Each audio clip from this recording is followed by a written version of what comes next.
Analizamos de inmediato el tema con Cristian Lamesa, analista geopolítico, escritor también. ¿Cómo te va, Cristian? ¿Cómo estás? Un placer enorme estar con ustedes nuevamente. Gracias a ti por atendernos. Mucho se dice en Latinoamérica y sobre todo en Buenos Aires de lo que está pasando. Tiene ahí como una voz que no sabemos por qué retumba. Quiero empezar por eso, por favor.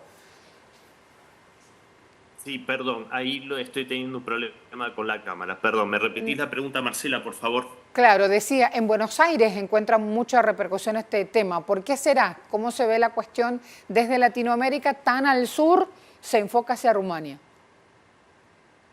Es que yo creo que sinceramente el tema que está ocurriendo en Rumania es escandaloso, es verdaderamente escandaloso cómo se puede en un lugar que históricamente lo hemos visto en Latinoamérica, cómo se erigen como una especie de sensores de la democracia a nivel mundial, se toman la libertad desde Bruselas de catalogar qué elecciones son legítimas o no en nuestra región, en Latinoamérica, y en este momento están generando una violación flagrante a la voluntad popular en Rumania, vetando, prohibiendo la participación del candidato más popular sin ningún tipo de pruebas verificadas de esta supuesta injerencia rusa.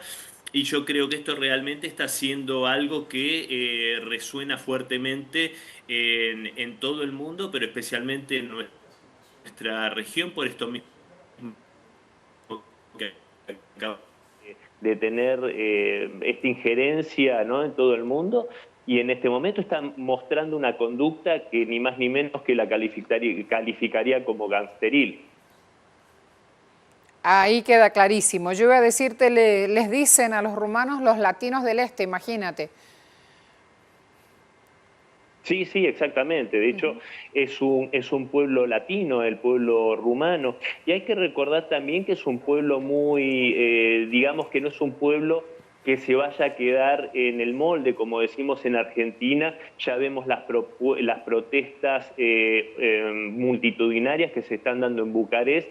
Y hay que recordar también cómo en ese momento, allá por el final de la década del 80, principio de la década del 90, cuando se saca del poder a Nicolae Ceausescu, cómo es juzgado y ejecutado, ¿no?, en ese caso a instancias de Occidente, y yo creo que en este caso tendrían que tener más cuidado los representantes de Bruselas con en qué puede derivar esta situación en Rumania. Y yo creo que lo que dijo el candidato Georgescu es muy cierto, ¿no? Esto implica posiblemente que se ponga en cuestión seriamente la democracia a nivel mundial. Y hay que recordar también, si me permitís, Marcela, que esto no es la primera vez que sucede en Europa. Hay que recordar las palabras bestiales de ese excomisario europeo Thierry Breton, cuando dijo respecto de las elecciones en Alemania que si el pueblo de aquel país votaba mal, habría que hacer lo mismo que hicieron en Rumania, que ya lo habían hecho en Rumania justamente y que habría que volver a hacerlo en Alemania. Y también hay que recordar las palabras de Olivier Bargeli, que fuera comisario europeo de ampliación y vecindad, cuando le dijo en una comunicación telefónica a Irakli Kobakidze, el primer ministro georgiano, que respecto de la ley que se estaba dando justamente en aquel país del Cáucaso, respecto a las ONGs y a identificarse como agentes extranjeros, las que reciben dinero desde el exterior, que debían recordar lo que le había ocurrido hacía pocos días en aquel entonces a Robert Fico, el premier eslovaco, cuando le pegaron 5 tiros por demostrarse contrario a la guerra de la OTAN contra Rusia. Entonces, realmente la Unión Europea no es ni más ni menos que una pandilla de gángsters. Yo iba a preguntarte, a propósito de ese término que usaste, gangsteril, ¿por qué crees que sacan de juego electoral a este candidato?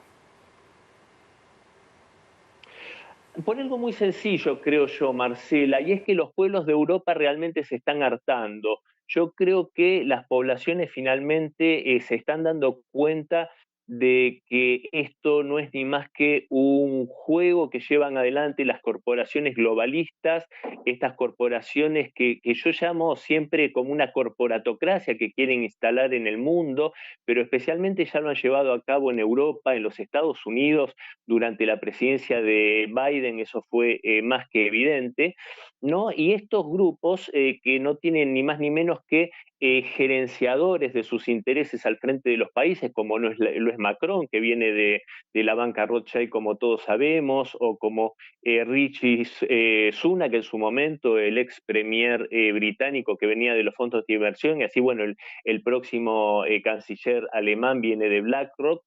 Entonces yo creo que las poblaciones europeas se están dando cuenta que esta gente no solo no vela por sus intereses, sino que más bien hace todo lo contrario, los sumerge en crisis económicas y crisis eh, en todos los aspectos, vivienda, trabajo, etcétera, la caída del potencial industrial de Europa es evidente, y yo creo que están empezando a tomar su destino en sus propias manos y están empezando a elegir opciones electorales que van en contra de estos intereses. Y esto es lo que justamente posiciona a un candidato como Georgescu en Rumania, que tiene un discurso en contra de la guerra de la OTAN contra Rusia, porque Rusia es un socio natural, es un aliado natural de Europa, es algo que tiene una influencia benéfica para el viejo continente, dado los acuerdos mutuamente beneficiosos con hidrocarburos, etcétera. Entonces realmente empiezan a tomar por estas opciones que se tildan arbitrariamente desde Bruselas como grupos de ultraderecha, como grupos o de ultraderecha o de ultraizquierda. Todo vale para demonizar y también, por supuesto, se los tilda de fascistas, de pronazis, un montón de cosas. Cuando vos fijate, Marcela, si me permitís, esto lo dicen gobiernos como el de Pedro Sánchez, por ejemplo, en España, o Olaf Scholz en Alemania, que ya está de salida, pero siendo gobiernos que apoyan claramente con armamento y con todo lo que tienen a su disposición a un régimen como el de Kiev, que es abiertamente neonazi. Entonces esto es lo que yo creo que les da pánico perder el poder, que las poblaciones europeas despierten después de un largo letargo y que se les dé vuelta, como decimos en Argentina, que se les dé vuelta la tortilla. Yo creo que por eso están dispuestos al fraude electoral, a la violación de la democracia y a un montón de cuestiones que, como sí, bien, debo decirlo, como bien dijo en Múnich el vicepresidente J.D. Vance, realmente Europa se está convirtiendo en una dictadura.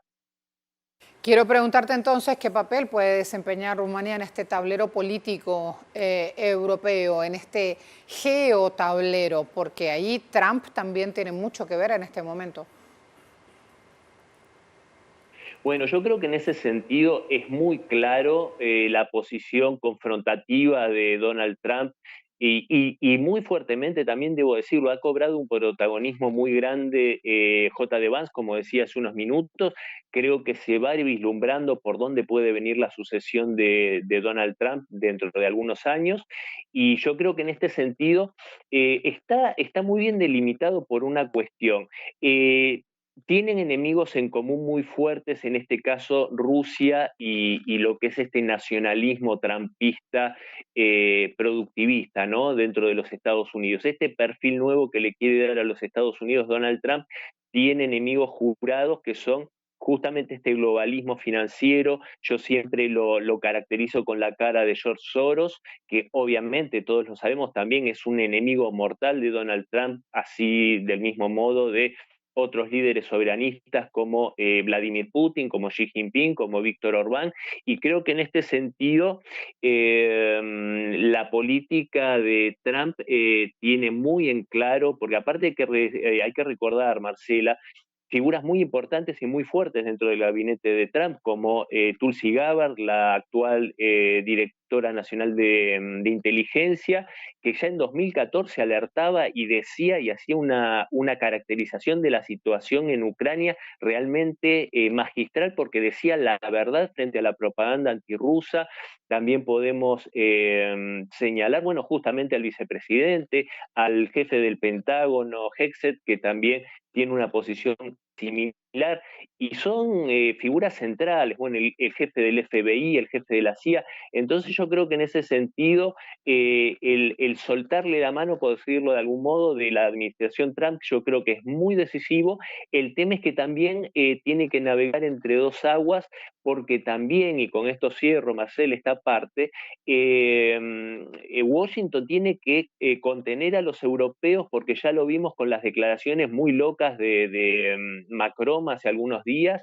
No es de descartar que en un rapto de desesperación este globalismo tome una decisión muy peligrosa respecto de Rusia, que pueda derivar en una tercera guerra mundial, y yo creo que Trump está navegando entre esas dos aguas de enfrentarse a estos poderes, pero también contener a Europa, por lo menos hasta que se desactive completamente la situación en Ucrania.